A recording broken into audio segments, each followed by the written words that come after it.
The purpose of today's hearing is to explore the issues that are raised by creative state solutions to the perplexing problem of the growing number of uninsured in our country. The number seems to rise as time goes on. When I first had the privilege of being elected to this body in 1990, I believe we had 35 million uninsured. And then by the beginning of the 1990s, 1992, 93, we had 40 million uninsured. Now it's somewhere between 45 and 47 million uninsured. There have been modest steps at the federal level, most especially the achievement in 1997 with the adoption of the state children's health insurance program, which is up for reauthorization this year. And I should indicate that we are involved in efforts with the Committee on Energy and Commerce to try to provide some additional employer options under that provision. But the truth of the matter is the federal government has not made a dent in fixing this problem. Creative state leaders around our country, both Republican and Democratic, have made significant progress. Not always without controversy, but have made significant progress. The purpose of our hearing today is twofold.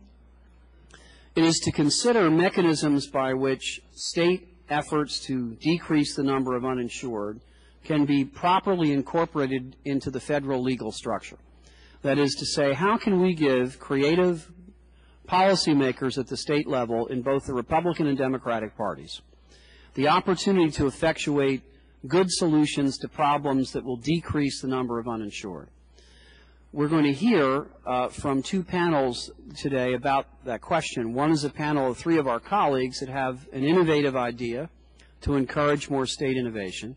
And then the second is from a panel that will consist of experts in this healthcare legal field, as well as representatives of state governments from throughout the country.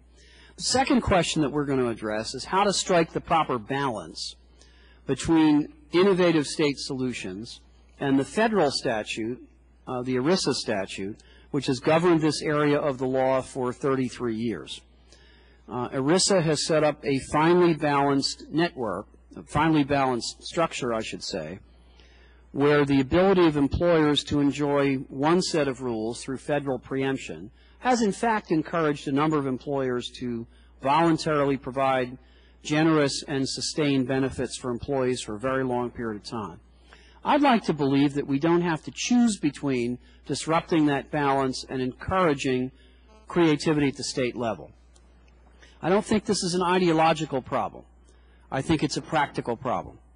And I would invite comment from all of our colleagues on the subcommittee and the full committee in finding ways that we can retain the very laudable aspects of ERISA, which have given us a stable environment for employers to offer health benefits and pension benefits, but while at the same time encouraging creative state policymakers to do something we failed to do under both Democratic and Republican Congresses and administrations in Washington, which is to reduce the number of uninsured people in the country.